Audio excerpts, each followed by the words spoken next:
He built his reputation in the dirt of Moab, Utah, one impossible recovery at a time. No Hollywood budget, no production crew, just a rusted 1982 Chevy, 6 winches, and a guy who refuses to say no. For years, Rory Irish let the work do the talking, while rumors swirled around his future, his rivalries, and what was really going on behind the scenes at Trailmater.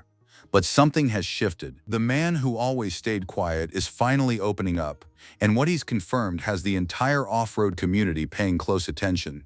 This is his story. Every creator has a moment that defines them, and for Rory, it came in the form of an insult. Someone in the YouTube comments decided to sum up Trailmater in one cutting line, calling Rory the Dollar General version of Matt's off-road recovery. The kind of comment designed to embarrass, the kind most people would delete and move on from. Rory did the opposite. He owned it completely, and that single decision revealed more about his character than any recovery video ever could. Because owning that comparison meant admitting something most creators in his space would never publicly accept, that he was operating on a fraction of the budget, with a fraction of the resources, and he was completely fine with it. No apology, no explanation, just a quiet confidence that the work would speak for itself. That attitude is exactly what separates Trailmater from the polished, sponsor-heavy channels that increasingly dominate the off-road niche. While bigger names were negotiating brand deals and hiring editors, Rory was still crawling through Pritchett Canyon in a truck built from leftover parts, fixing broken rigs that other recovery operators had already turned down.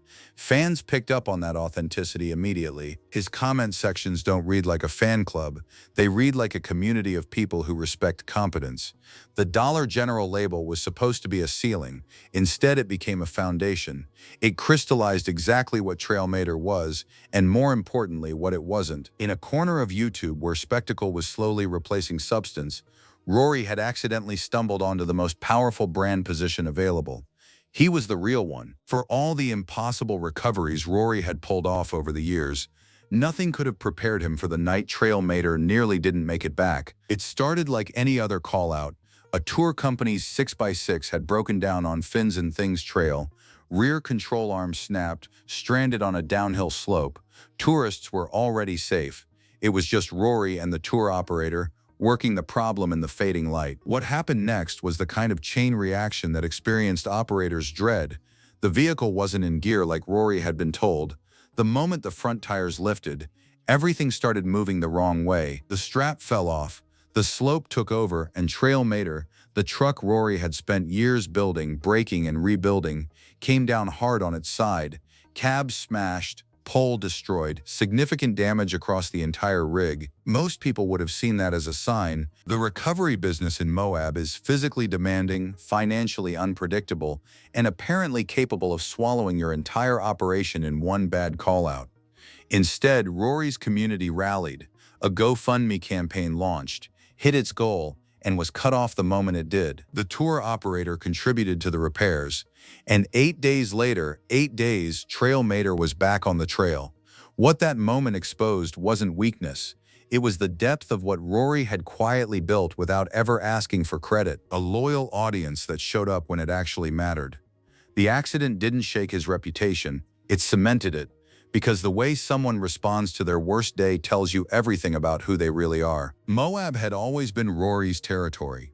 Not in an aggressive chest-beating way, just in the quiet sense that he had earned it. Years of showing up, doing the work, and building relationships with the trails, the locals, and the off-road community had made Trailmater the name everyone called first. Then came the outside money. Without naming names directly, Rory put out a video that stopped his audience cold. He raised serious concerns about large-scale operators bringing massive, heavy rigs into Moab, the kind of equipment that tears up sensitive terrain, raises red flags with land management agencies, and undercuts the smaller operators who had been maintaining those trails for years. He never pointed a finger outright. He didn't need to. The off-road community immediately connected the dots, and the conversation exploded across forums and comment sections within days. What made Rory's position interesting wasn't the rivalry angle, it was the reasoning behind it. His concern wasn't just about losing business to a bigger name. It was about what happens to trail access when high-profile stunts attract the wrong kind of attention from the Bureau of Land Management. Every broken gate, Every torn-up wash, every permit violation chips away at the access that operators like Rory depend on to survive. He'd watched those closures happen before. He knew exactly where that road led. The response from his audience was overwhelming. Supporters bought merch, comments poured in backing his stance. And for the first time, the wider off-road community got a glimpse of just how much weight Rory carried in Moab. Not because of his subscriber count, but because of what he actually stood for. The Heavy D situation didn't exist in a vacuum. It was symptomatic of something much bigger that had been quietly building in Moab for years, and Rory had seen it coming long before most people were paying attention. The Bureau of Land Management's decision to close 317 miles of off-road routes in the Labyrinth Rims and Gemini Bridges area sent shockwaves through the entire community. For recreational wheelers, it was a blow. For someone whose entire livelihood depended on trail access, it was an existential threat. Rory responded the way he always does, not with panic, but with purpose. He used his platform to push something most creators in his space completely ignore: education, trail etiquette, responsible wheeling, the unglamorous work of making sure the off-road community doesn't hand ammunition to the agencies and environmental groups pushing for permanent closures. It wasn't the kind of content that goes viral. It was the kind that actually matters. His argument was straightforward and hard to argue with. Moab draws millions of visitors every year. More people on the trails means more damage, more complaints, more pressure on land managers to restrict access. The solution isn't to fight the closures after they happen. It's to give newcomers the knowledge to avoid causing them in the first place. Rory started openly calling for collaboration between off-road advocacy groups, pushing back against the blame culture that had taken hold in the community. It was a side of Trailmater that casual viewers rarely see. Behind the recoveries and the banter is someone who genuinely understands that without the trails, there is no Trailmater.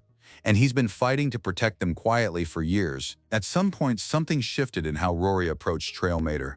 The recoveries were always going to be the foundation, but somewhere along the way, it became clear that what he had built was bigger than a single rusted Chevy crawling through the Utah desert. The question was what to do with that. The answer came in layers. First was the Yankum Ropes partnership. And this wasn't a standard influencer deal where a product gets mentioned twice and forgotten. Rory co-designed an actual piece of recovery equipment. The Trailmater trail rope was built from the ground up with his input, reflecting the specific demands of technical trail work that generic recovery gear simply wasn't built for. It was the kind of collaboration that only happens when a brand genuinely respects someone's expertise rather than just their audience size. Then there was BF Goodrich, a tire company that sponsors everyone from desert racers to overlanders, chose to feature Rory in a dedicated profile, not because of his production quality or his subscriber count, but because of what he represented: authenticity, real-world performance, the kind of endorsement that carries weight precisely because it doesn't feel manufactured. Beyond the partnerships, the channel itself kept evolving. Content expanded beyond pure recovery work into fabrication, trail riding, and racing, including pitching in at King of the Hammers 2025, one of the most grueling off-road racing events on the calendar. The shop at Moab Motorsports became a content hub in its own right, with Rory documenting builds and repairs that showcased a depth of mechanical knowledge his audience had always suspected but rarely seen laid out in full.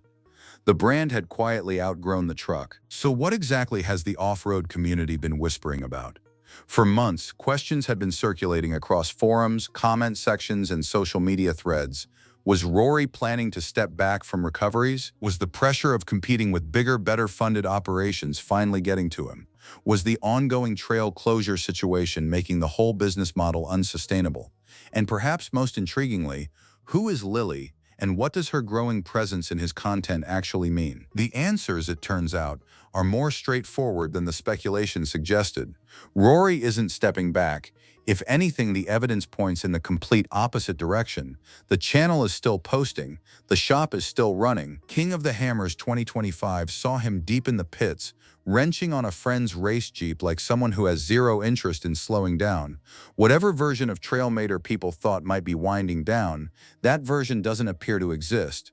What has changed is the shape of things. There's a fuller life visible in the content now. Someone alongside him on camping trips, a race build taking shape in the background, partnerships that suggest long-term planning rather than someone coasting toward an exit. The rumors of decline were always more about outside anxiety than inside reality. His audience wanted reassurance, and the content, read carefully, has been providing it all along. What Rory has confirmed, without ever sitting down to deliver a formal announcement, is that Trailmater isn't a chapter that's closing. It's one that's still being written. And after everything he's navigated to get here, that might be the most telling thing of all. Rory Irish never set out to build a brand.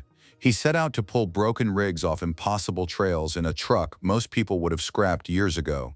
Everything else, the audience, the partnerships, the rivalries, the community, grew around the work because the work was always real. In a corner of YouTube drowning in noise, that turned out to be enough, more than enough. Whatever comes next for Trailmater, one thing is certain: the man behind it has already proven that grit outlasts everything. And in Moab, that rusted 1982 Chevy isn't done turning heads just yet.